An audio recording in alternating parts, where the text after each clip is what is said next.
Le projet qui a été fait par les équipes visait essentiellement à décarboner les pratiques opératoires au Bas-Saint-Laurent. Concrètement, c'était diminuer les gaz anesthésiants utilisés, parce que c'est quand même des grands générateurs de gaz à effet de serre.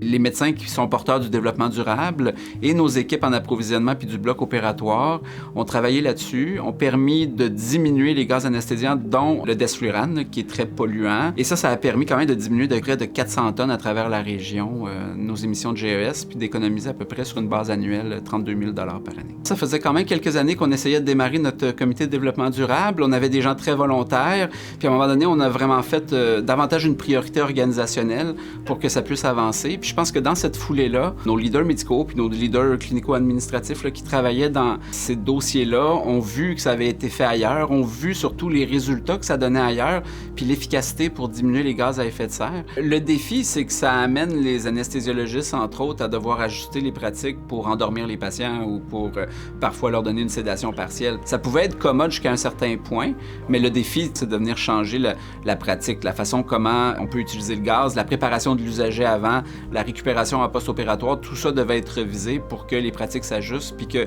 pour l'usager, à la fin, le résultat soit similaire ou même meilleur qu'avant. L'autre défi, c'est qu'il y a certaines pratiques là-dedans qui pouvaient être comme historiques. Là, les gens pratiquaient de cette façon-là. Ça touche la gestion du changement, mais c'est de venir changer certains paradigmes pour être capable, d'après ça, avancer puis nous mettre à jour là, dans notre consommation de gaz anesthésiant puis dans nos pratiques professionnelles. Je suis très fier de ce que mes équipes ont réalisé. Je pense que c'est un beau résultat, puis c'est mérité, là, avec les efforts qu'ils ont fait, que ça puisse être souligné.